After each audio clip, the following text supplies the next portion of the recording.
everybody, Steve Falcon Napier. Welcome to the Circle of Brilliance. Today we're going to continue and probably finish up our discussion about what happens when you merge cultures and how does that all lay out on the change grid and what does the change grid bring to the understanding, et cetera. Well, we were using this model that Tim White brought to our attention that was put together by a researcher named Barry. And Tim even sent me a video link, and if you're interested in it, I'll try to share it with you guys in the chat, if that's even in the realm of possibilities. But nevertheless, this was the diagram we were presented with. Of course, anytime we see four quadrants, we become immediately curious about whether or not it would overlay.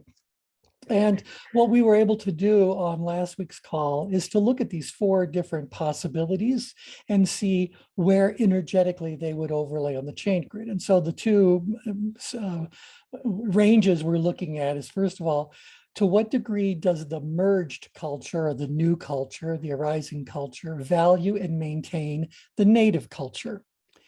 And the second one is about valuing and maintaining what the host culture had to be. So usually it's the host culture is the one that is initiating the merge, driving the merge, whatever it all happens to be. And yeah, anywho, so we were able to basically say, well, look, if you want to put equally strong emphasis value on both the native culture and the host culture, this is when we're looking at what true integration would be. True integration would be that, oh, Tim's on the call, yay. He's flying somewhere. So this true integration would be something that is mutually respectful. Both parties value the other with equal contributions, if you will. And so this is what we're really going for. And we said, well, that's really going to resonate with the outgrid kind of energy, but not all the way out to the danger zone. So we said, yeah, this is people trying to make something happen. They respect one another, but they are working towards a particular outcome that would mutually benefit the two. And so we thought that's definitely an outgrid energy. How far outgrid it stretches is what today's conversation is going to be about. We then said, well, if this one's going to be very far outgrid, then by default, marginalization has to be very in ingrid. And when the marginalized one is there's no maintenance of the native culture, and there's no appreciation for the host culture. So these two groups are as far apart as they can possibly be. They still kind of occupy perhaps the same space at the same time, but they're going to feel very marginalized. And one of the examples we used is how people would immigrate to the United States, but then they would find pocket communities inside of a particular area, and that's where they would find a place to live and work. And as a result, we end up with, Chinatown scattered hither and yon, all kinds of different states. Or I happened to grow up in Metro Detroit, and for whatever reason, our neighborhood was all Polish immigrants, and I think we had some Italians, but mostly it would have been Polish immigrants where we happened to be. So I don't know how that all happened, but I imagine it was at some point in time, people kind of felt that they might have an easier way if they went about finding similar people and there. Well, that's good on the one hand, but on the other hand, it makes it possible for you to be in a physical location and totally marginalized. Your marginalization might be something that is done to you. So people are pushing you away into your little enclave. It might be something that you're doing deliberately because you don't want to be absorbed into whatever else might be going on. So if we look at each one of these, there's going to be a willingness factor, a resistance factor that we have to look at when it comes to that interactive dynamic between these two cultures coming together. But anyway, the marginalized one would be very far ingrid, and that would then leave us with assimilate and separate. Well, assimilation is something where your native culture is going to basically vanish and you're just going to be absorbed into the host culture. This tended to be a very downgrid kind of an energy where people are kind of just acquiescing to what's going on, or maybe if it's inside of a corporate sort of setting, they said, look, I don't need to be everything I am at my place of employment. I'm just going to be what they hired me to be and do what they hired me to do. And that's it. So I kind of got assimilated, at least on the surface, it looks like I've been assimilated, but in truth, I may be very, very different in many, many other ways. Remember last time or 2 times ago, we said that every human being is in and of themselves multicultural. So we may belong to a particular ethnic group. We may be a citizen of a particular country. We might live in a particular region or city. And with each one of these different little groups, we can say inside of that group, there exists a culture. Inside of your own family, there exists a culture. So all of us are multicultural, even in our internal world. That, by the way, would leave separate as being very far upgrid or relatively upgrid, if you will. And these are the people who, for whatever reasons, the host culture is not really willing to let them have their native culture. So if you want to join us, you can, but you're going to have to join our way of doing things. And so sometimes what the native culture does is say, well, then we'll keep ourselves separate. And then to whatever degree we might be able to benefit from one another, we can do that, but not all, even at the corporate side of things, not all mergers and acquisitions end up becoming an assimilation situation. Very often, particularly large companies may buy other smaller companies and hold them for X amount of time. And they might even go into it with a thought that sooner or later we are going to cut ties again. So let's not do that. I'll give you one quick example of that. When I first started doing all of my work with IDS Financial Services, this is a couple of decades ago, IDS was one of the oldest, most established financial planning companies in the entire world, over 100 years old, if I'm not mistaken, based out of Minnesota, Minneapolis, I do believe. Well, unbeknownst to me, the IDS Financial Services had been completely purchased by American Express years prior to all this.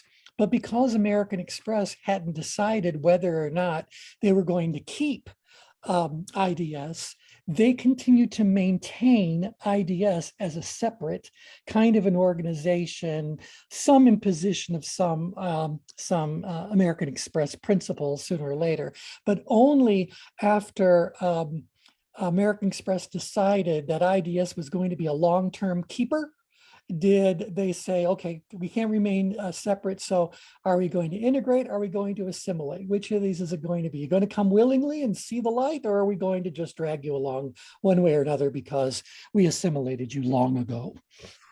So that's kind of what we were talking about. Any questions, comments, thoughts about this overlay energetically of these four possibilities? Yeah, good. Lots of you are unmuted, so feel free to chime in if you want. Good. All right, so we were left at the end of last week's conversation with 3 questions we just wanted to answer. And so again, just to make things simple, you would need to rotate this diagram 45 degrees, is that right? 90 degrees? Wait, where am I at? 90 degrees clockwise, in order to get them all to align on the change of the waypoint. So just grab that in the middle, shift it 90 degrees, and I believe we're good to go. So we said, well, it's interesting to kind of know that we can move from this one to the other, to the other, to the other. But we said, when you integrate this with the change grid, you learn right away that there is no such thing as yes or no. These are both continuums. And so is it legit to say that at a certain point in time, those that who feel like their native culture is not being valued and maintained are suddenly going to feel that way? I mean, is it going to be a switch we're turning on? Of course not. There is going to be some evolution, some path, and it might not just be one direction. They might make some progress and slip back, and some more progress and slip back, and then someone else becomes the CEO and now they're way back. I mean, there's a lot of dynamic movement that can occur right here. There's also a lot of dynamics in the valuing and maintaining the host culture, what the host culture really wants to do. So they may feel like they're the greatest and they don't need to change anything, but they want to benefit from what other people might bring to the table, or at least appreciate the workforce. And that's so maybe they feel very strongly that they're going to mean it. And maybe they realize that that's not going to work. And so they're going to need to back off or evolve their culture if it's not really working. And the example we gave of this last time around was, whatever happened to Kmart? Whatever happened to some of these big box retailers or what do we say, historical retailers that you've been around forever? What didn't they see? Or did they try to hang on so tight for so long to the host culture that they've lost their opportunity? They're no longer even in there. So maybe it would have been smart for them to have abandoned some of this value that they attach to certain practices and no longer maintain them, but allow them a bit to evolve. And so but we just have to kind of recognize that we are looking at a continuum in both of these spectrums, which makes it even easier to overlay on the change grid. Okay, so with that, I said, well, is this 4 different separate states, or is this a series of movements that could occur? Are these merely stopping points along a process, a natural progression, or are each one of these so separate and distinct that someone, as they evolve, may not go into one or more of these, or may get stuck in one forever?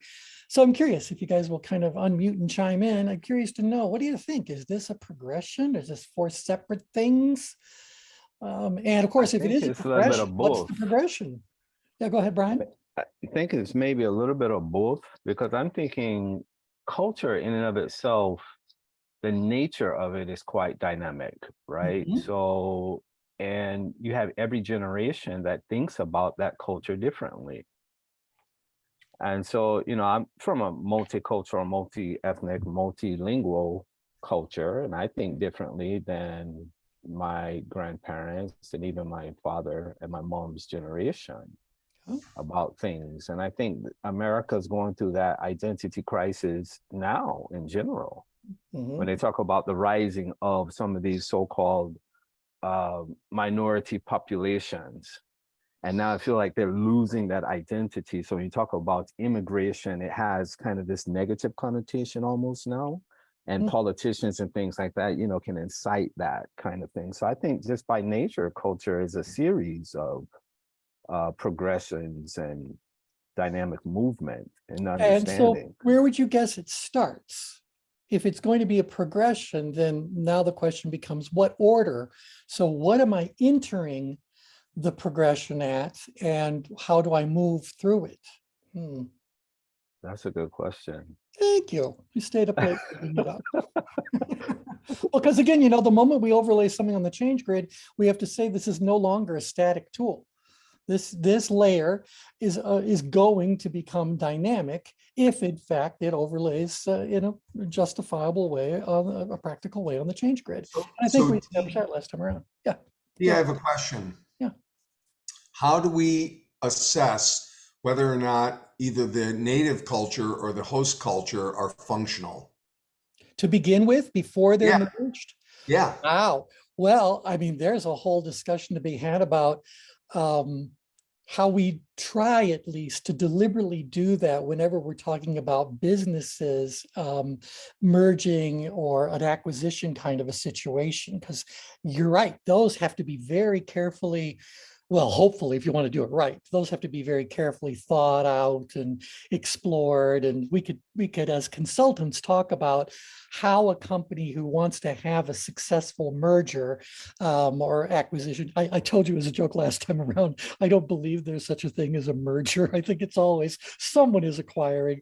I can't even think of one where there's a 50-50 deal going into the discussion. Someone was the acquiring or the initiator, but I'm sure there's an exception out there somewhere. But anyway, nevertheless, I think that has to be very carefully measured. And so as consultants, I would be curious to know how you go about measuring these cultures so that at some point in time we can know whether or not we are integrating or people are feeling assimilated, how does that go? When it comes to how societies do it, just people being people, I don't think people being people bother to do anything, what do I want to say, methodical, scientific, even that, I want to say thoughtful about cultures coming all together.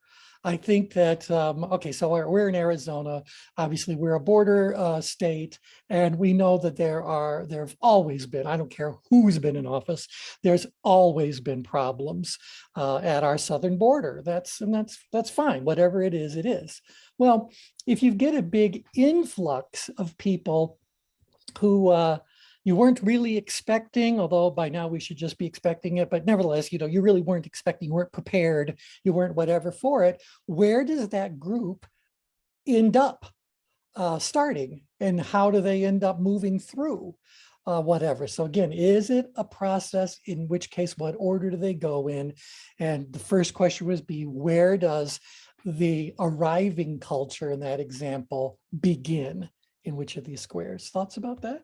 I think it starts with, I don't know how to articulate the word, but I'm just thinking about my own experience as an immigrant. It starts with some kind of assumption about the host culture, like what the so-called norms are. And I think even in my travels in all the countries I live, that what you just described is spot on. I never seen it in a way that is some kind of strategic planning session in terms of the functionality. It happens more organically. Right. Like there's an assumption about a particular host culture. And then as people live there, and start to operate underneath those auspices, they either reject something or something doesn't fit right. And they start to question those kinds of things. I'm still doing that now. I've been in America for over 20 years now, and I'm still doing that. But that becomes even, more prevalent, I think, in some cultures than others, particularly that assimilation part. So I think it starts with these assumptions, and then they kind of move into these different categories in terms of how they feel. I'm looking at like in this Washington, D.C. area where I am, I did not realize it, but I think they're second to Los Angeles for the number of Koreans outside of Korea. Literally, there's some sections in this Northern Virginia area where the population is like 60% Korean. And when I talk to some of them, they're very keen on holding on to their identity. They're the store owners, and they associate with one another because they feel somewhat ostracized, especially now with a lot of these Asian attacks on Asians for some reason.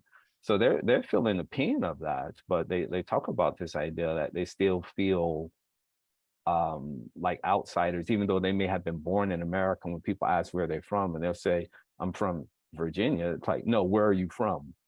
They still get that kind of dynamic. So I have a question for Brian. Brian, if you had to pick one of these 4 boxes when you got here, which box did you start in? I felt, I think, separated because I didn't understand a lot. I didn't feel integrated, I can tell you that. No. I never, when I go to any country, I never just assimilate straight away. Nope. So I would say I felt separated. Okay. And so until I figured things out. So that was an upgrade experience for you. Yes, very much so upgrade, very much so. Okay. All right. And so David, continue with your line of questioning. And Tim, you just unmuted, so feel free to chime in. What's the marginalization? Tim explained that to me in the email, the marginalization. Can you explain that again, the marginalization? Yeah, I'm an outsider. I may regard myself as an outsider, so I may behave as an outsider or live as an outsider consciously and deliberately.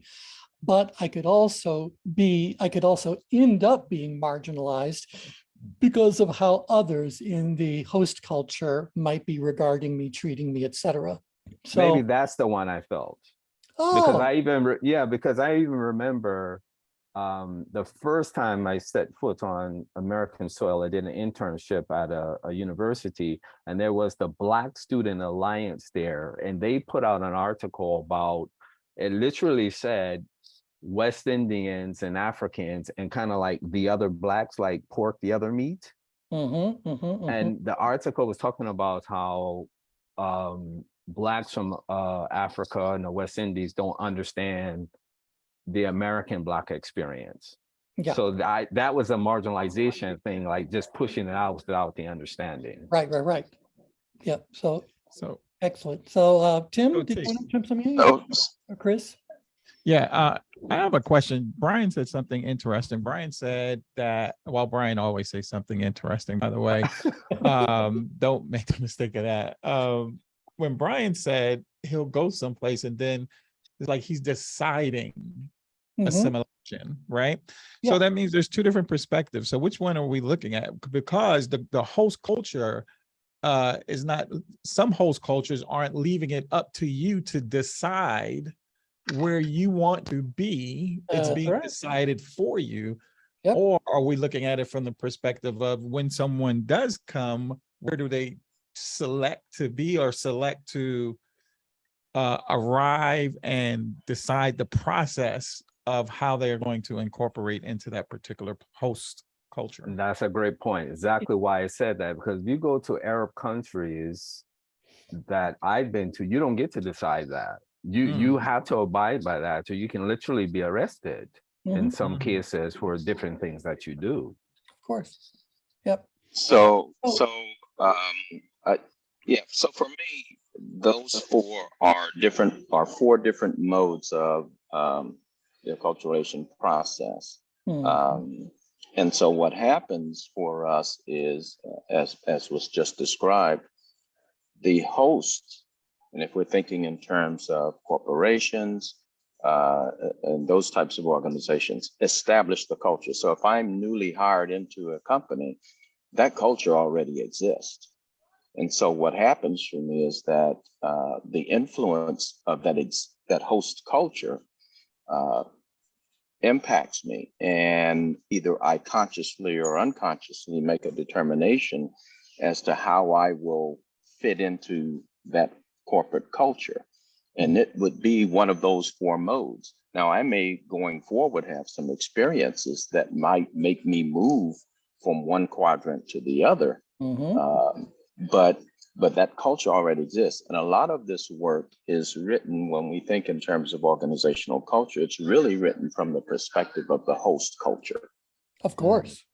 And so what's left, I think, is a lot of study around, well, what about from the home culture perspective? In other words, the individual who's going into that environment, into that already established culture, and what might their experience be, and how do they figure out how to maneuver in that culture? And what we find sometimes is that people wind up leaving organizations because they don't feel like they are a fit. And a lot of times in organizations, that separation is defined as, well, they just weren't a good fit.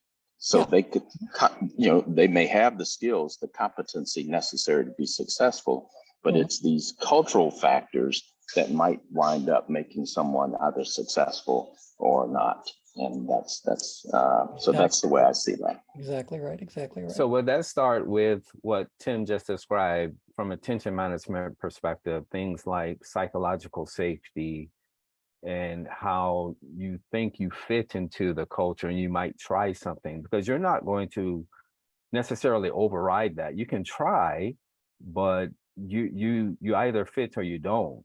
And you'll act on that. Those are the kinds of behaviors that our body record. And so this is where you see people who are disengaged or move in grid because they're just like, or up grid because of protection or something, but they'll be moved all about when that psychological safety is not present. Mhm. Absolutely. Mhm. Mhm. Definitely. And we see that, you know, certainly from the HR side in organizations, that's something that we struggle with quite frequently, is that fit, if you will. I remember doing some preparation for one of my diversity sessions, and we were talking about symphony orchestras and the integration of those orchestras over time. And they were using a blind process where the candidate would come on the stage and the stage would be carpeted, and the curtains would be drawn so that the judges could only hear the sound of the instrument being played. And there was this one candidate that received very high marks. And then when they went to the second phase of the process, which was to open up the curtains, there stood this Japanese woman. And all of a sudden, the judges gave her negative marks. And the feedback was, well, she just wasn't the right fit. Oh. Yeah, we hear that Oh. we hear that all the time. And it's interesting that, you know, we're right now describing this dynamic playing out in a more advanced kind of a scenario, talking about businesses, organizations, etc. I'd be very curious to know how the progression feels when you are an isolated individual. So if I go back to, if I go back to Brian's example, or I'll even give one of my own. In fact, now that I'm saying this, I think you've all experienced this. You visit a foreign country for the very first time. You've stepped out of the relative comfort of the airport, and now you're just there. Well, at that moment in time, do you feel as though you are marginalized? Are you just separate? Are you integrating? Are you assimilating? I mean, where are you? So I'm looking at this on the grid, Yep. and I'm thinking about the two dimensions that we've got in terms of engagement horizontally and energy productive tension vertically, Yes. and just going, okay, the answer to that question very much for me is, where am I in terms of both my engagement and my energy level on this? Am I putting a lot of energy into it? Then maybe I am going to go make myself separate and be in that space. But if I'm just kind of hanging out and watching and being much more passive, I'm much more likely to be assimilated just because I'm not engaging as much. I'm not putting as much of myself into it. But then when I do have both that up grid and out grid going on at the same time, I'm more likely to get out there and integrate into what's really happening there from the participant perspective. Very That's good. good. That's good. Yeah. Now, and so I think part of this is going to be about how long am I there for? So when I think about tourist behavior, et cetera, on the one hand, the host country likes the dollars that come from tourism, but they may not really like the tourists, you know? And similarly, the tourist might want to see certain things, but don't necessarily vibe with the culture of where they're at. So I think that when I'm in my role as a tourist, I think I am marginalized. I'm separating myself from them, and they certainly see me as a tourist. So I'm, you know, being separated, and willingly I'm maintaining my separation. Would you guys agree with that? And like, even if it's just for the first 24 or 48 hours, you kind of view yourself as a first-time visitor to a place, that you could feel that marginalization happening or applying. It makes sense to me. Yeah, because then I go, well, you know what? I kind of like it here. So what I'd really like to do is stay for at least a month and maybe for the whole summer. Well, when I decide that I want to stick around for a while, I don't want to be marginalized anymore. And I can't really be assimilated yet because I don't know how things work. So how I can't duplicate what I'm not aware of. And so I realized that I'm moving now from being marginalized to being separate, somewhat deliberately, so, but by basically saying, hey, host population, I'm here. let me tell you a little bit about me and how I can help and what I'm interested in. Maybe we can share. So I'm separate. I'm not part of the new culture yet, but I'm trying to kind of reach out and have some sort of contact to satisfy some sort of need or enhance some sort of control. So if I'm going to be there for a while, even though I came into it marginalized, I may say, look, I've got to find a better place to live. I want to make some friends. I got to figure out where you do things like grocery shopping, and do I need a bank account? So these are where, in that feeling of being separate from the culture, I'm recognizing where my ability is quite low and the challenge is quite high to be in there. So in the name of boosting my perceived ability, I'm trying to integrate. Yes. Okay, thoughts about that so far? Does that resonate with you guys, or am I just making stuff up as I go along?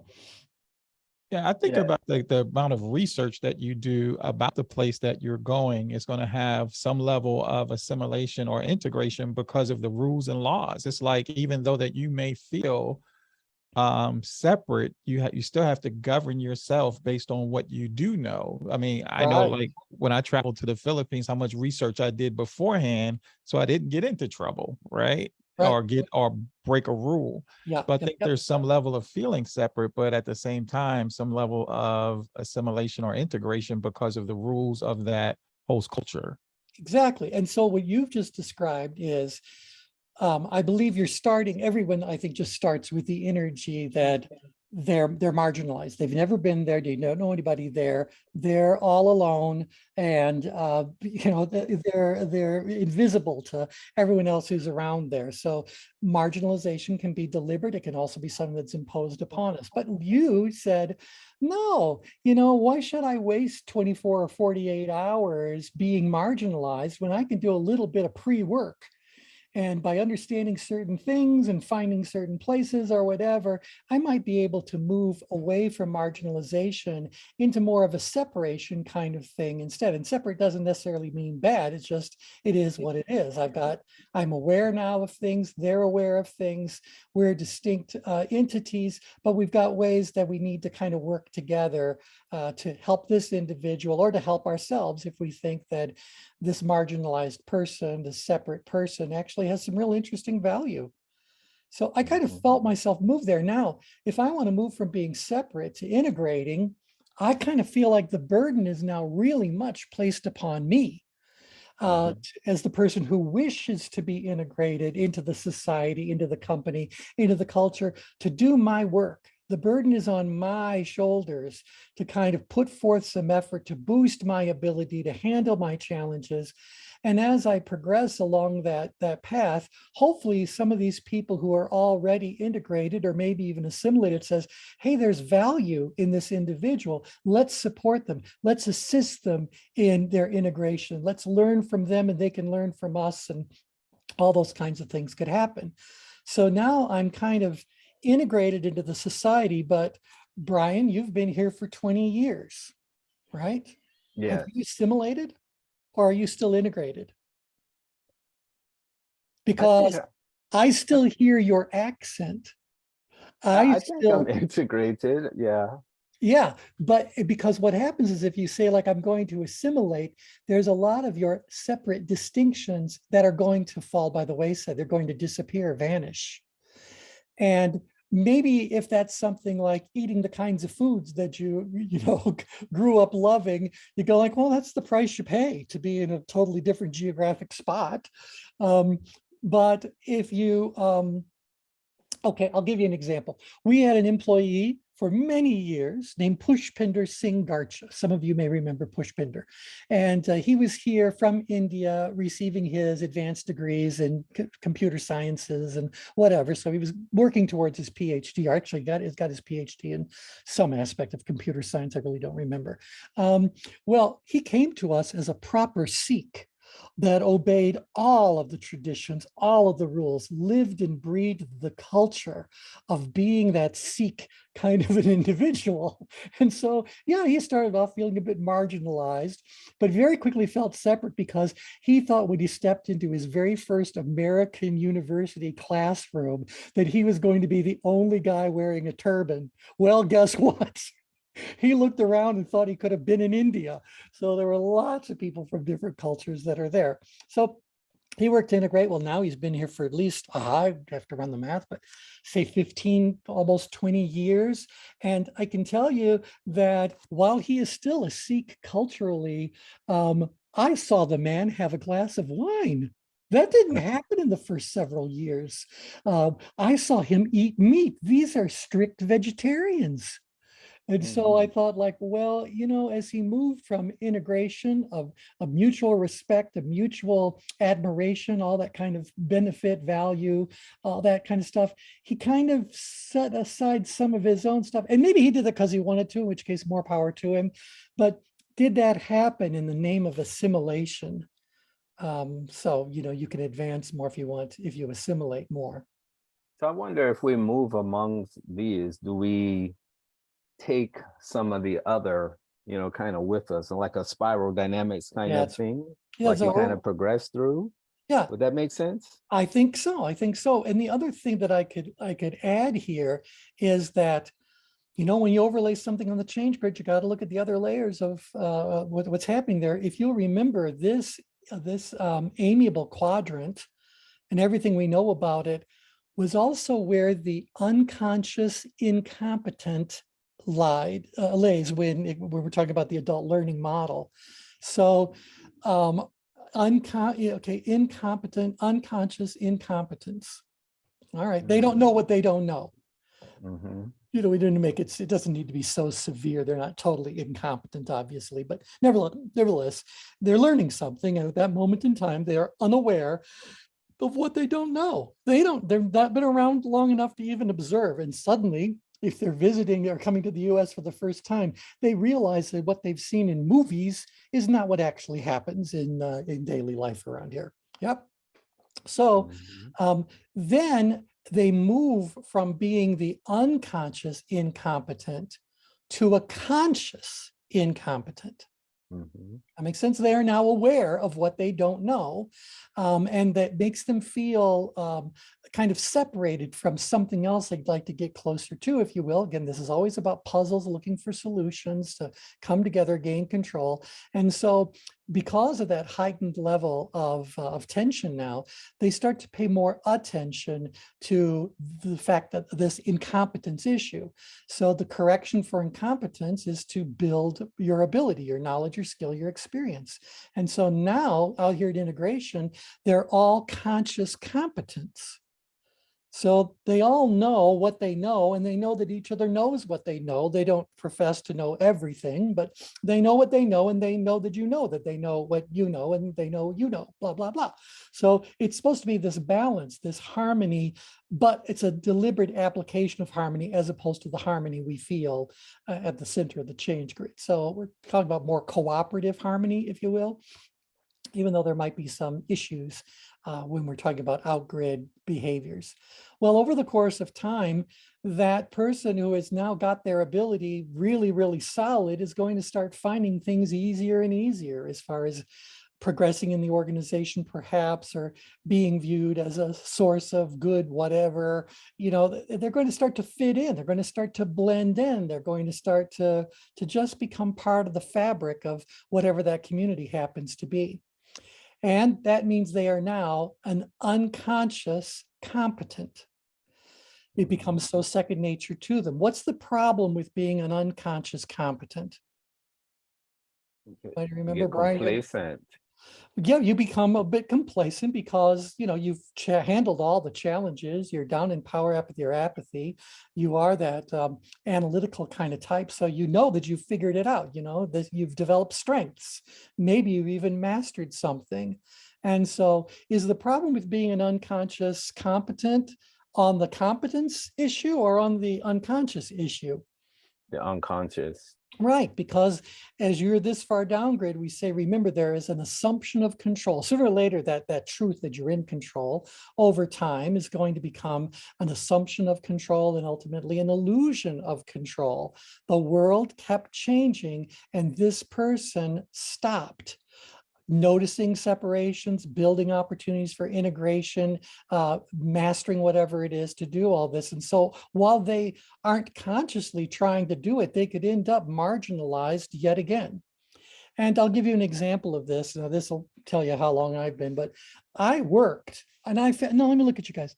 No, I think most of us at least have had this experience. How many of you worked for a corporation before personal computers were even a thing? Before cell phones were even a thing? Yeah, I think almost all of us, yeah? Someone chime in so I don't feel old. Brian's the only one's unmuted and he doesn't remember that. Oh, That's yes, I true, Brian. can't go there.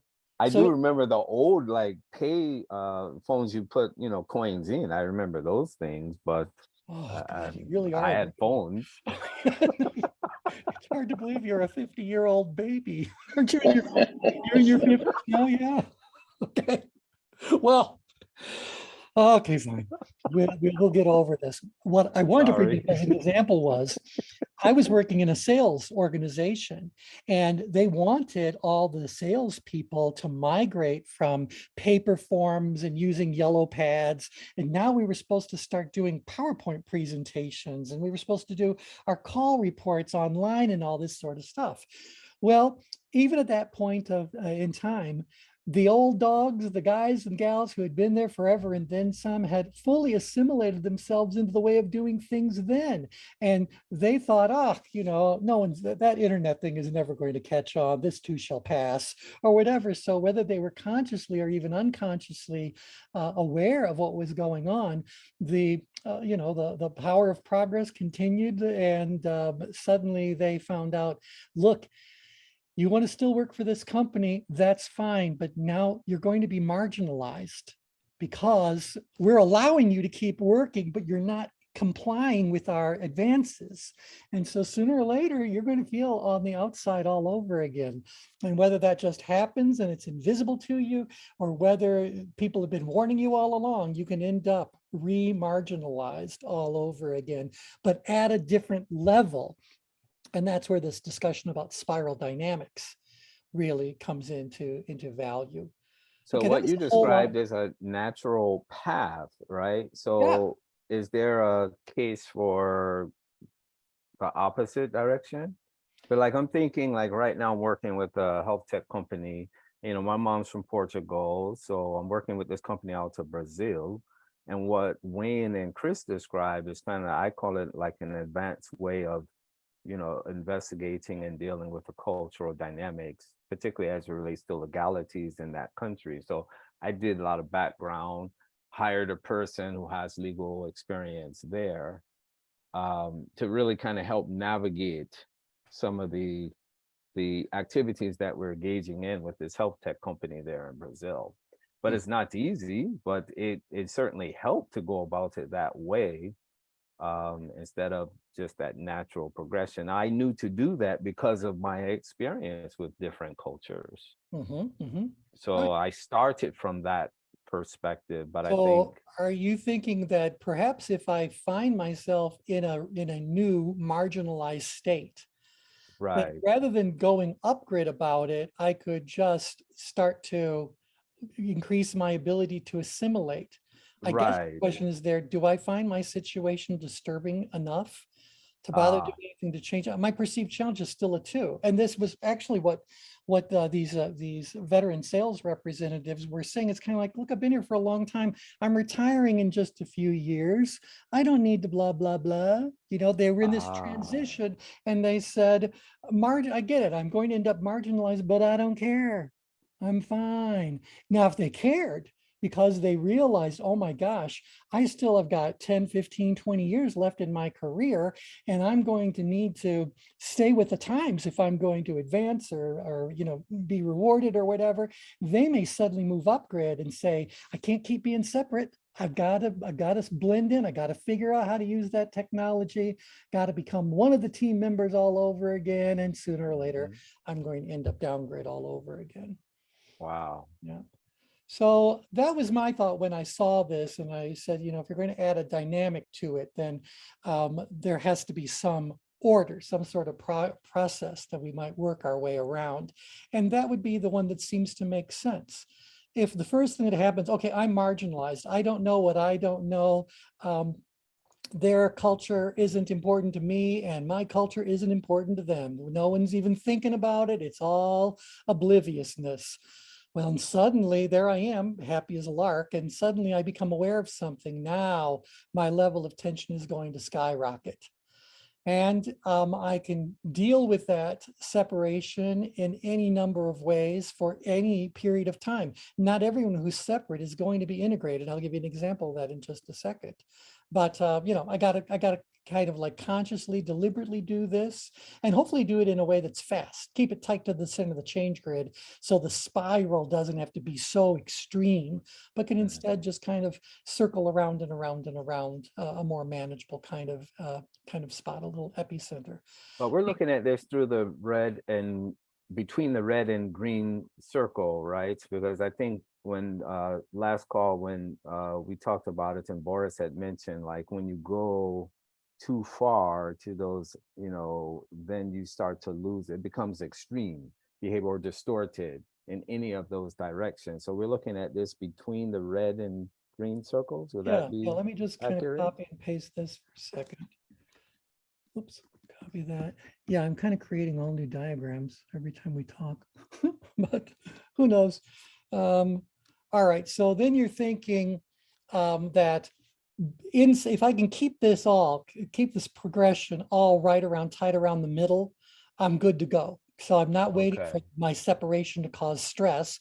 I'm just alert to it. So I go, I'm going to do something now to increase my ability. And I don't have to become a master of it. I just have to boost my ability up a little bit. And then, yeah, I'm going to become comfortable. And then I'm going to, you know, if I'm not paying attention, might end up marginalized again, but it's not like I'm being shunned. I just feel like a bit of an outsider or whatever the case may be. All right, so Okay. I can certainly see how that would progress, and most of it hopefully is happening between the green and the red line, not outside of the red line where we have problems. And that's going to be the next little thing I want to throw at you guys to chat about for just a few minutes. But I want to give you an example. You may have seen this story in the news recently. I only vaguely remember the details of it, but I seem to remember that they said the last living member of a tribal community, I think it was in Brazil, has passed. And now his entire culture is gone. And they said that it used to be a very robust kind of a culture, but because of people wanting to come in and you know, take their resources and feared them or whatever, most of them were killed off by the host culture, by the imposing culture, leaving very few and ultimately just this one. And he had obviously had some contact with the outside world, because they were saying that periodically they would kind of observe what was going on. They could kind of see what was happening with him, and they would like leave some food or something like that. So I don't know if it's left in a box with Tony the Tiger on the front of it, or if it was simply left in a more natural kind of state that he could stumble across. But my point is that obviously marginalized, became aware that he was separate. What was happening in his mind when he realized that all of his friends and family members and you know, tribal members were being killed off or dying off? So integration never happened, assimilation never happened. But because he was not able or was not supported in such a way that he could make another decision, like you know, tell me if I'm crazy if you want, but I do kind of believe the prime directive. You have to allow a culture to expand at its own pace, in its own way. We don't need to contaminate it.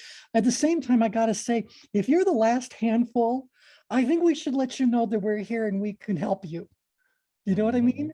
I think that it's wrong to let a whole culture just die. And that's what's happened. So I think that's a tragic loss for humanity. So I would want to do something to intervene if we get down to a handful of whatever it is that's going on. We seem to know how to do that for animals, just not for humans. Well, we do know it but we had to learn the hard way that if humans didn't, think about how can we live separate, but better lives with the two of us continuing to exist. Yeah, there's still going to be puzzles as opposed to fully integrating. I mean, who's going to domesticate a Siberian, what do we call it, a saber-toothed tiger? People said like that just does not work. So forget assimilating, although the saber-toothed tiger may have been more than happy to eat you. It was a separate kind of a thing. They liked being marginalized. They were okay there. So I'm just throwing these examples out to say movement progression is not a given. Some people may stop at a certain space and remain there indefinitely. Some may integrate in certain ways, but then go back to, wait, that's too much integration. I want to maintain some separation. I think, in fact, we're seeing that happening. Well, we talked last time around about Canada and how Quebec has decided to mandate French as not only the preferred language, but the only language in which certain things can happen at the governmental business contract kind of level. Well, that's basically the Quebecois saying we'd like to remain separate, but yeah, we get it. There's a reason for us to kind of work together and we'll figure those out. But when it comes to language, we are not willing to integrate because you don't want to integrate. Oh, you want us to assimilate. And so they had to pull it back or whatever. So I think you can see the dynamic moving as we look at other life situations that are being presented to us every day. Okay, thoughts about this? Is this still interesting, or is it time to move on to a new topic? I have a question. How will we characterize this in relation to this new workplace trend or phenomenon, whatever one wants to call it? I don't think it's necessarily new, but they call it quiet quitting. Oh, quiet quitting. Yeah, quiet quitting is actually rather brilliant. So yeah, but they said like the article I read, when I read it, said like Gen Z calls it quiet quitting, the millennials call it setting boundaries, the Gen X call it slacking off. Would that be assimilation? Yeah, well, I would say you've just named 3 different situations that could be in different places on the spiral or in the movement of what's going on. So the other way that quiet quitting happens, have you heard about this one, where people that are working from home decide to go and get a job with a competitor and work from home for that too. Oh. So they have 2 full-time jobs that don't know about one another, and they can pull it off because they're working remotely. Wow. Yeah. So, I mean, more power to them. Hopefully they're not breaking any laws in doing that, but here's the thing, even let's talk about working from home for a second to see this dynamic play out. When it was very first suggested that it was possible for anybody to work remotely, what do you think most corporate C-suites had to say about that? They go like, no way, you can't do this, you can't do that, blah, blah, blah. But those believers in it probably felt marginalized for a while because they knew they could do it and they didn't want to get in any trouble or whatever. Well, then something like certain departments, you find out that, like if I'm a customer service department, I can operate from anywhere in the world. I can be separate, but because of technology, I can still do what's going on. So maybe I moved up to that. And then COVID comes along, it's kind of like, sorry, everybody has to work remotely.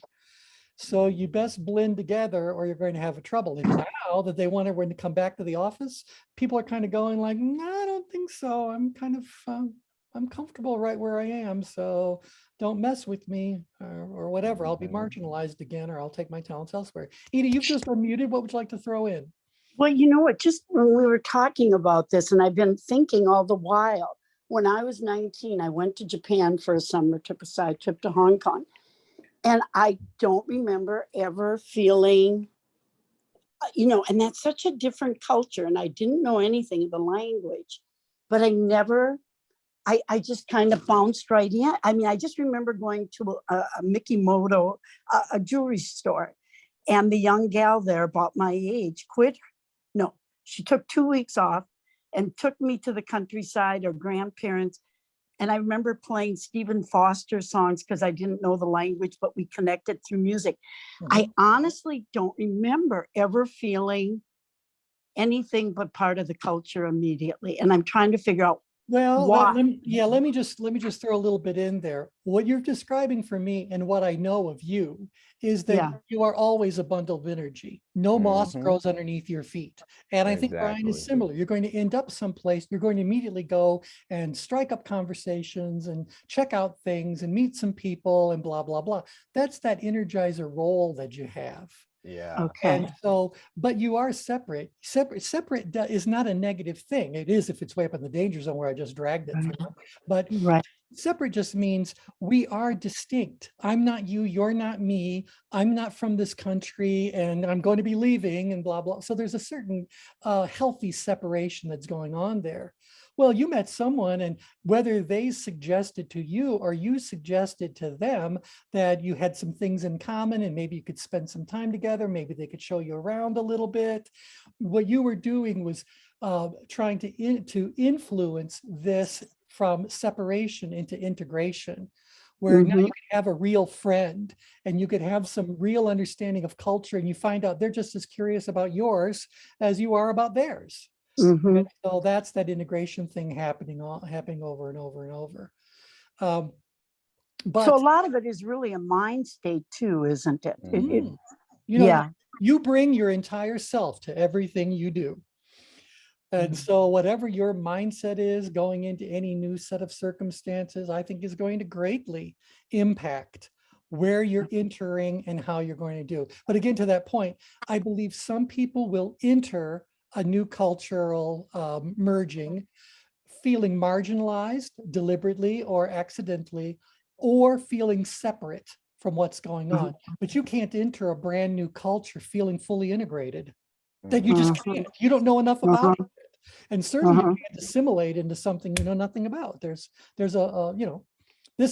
integrate and assimilate, assume a very high level of ability to be present. And so you're over here. Yeah. So you're either finding a gentle way in, or you're maybe a little more upgrade about it.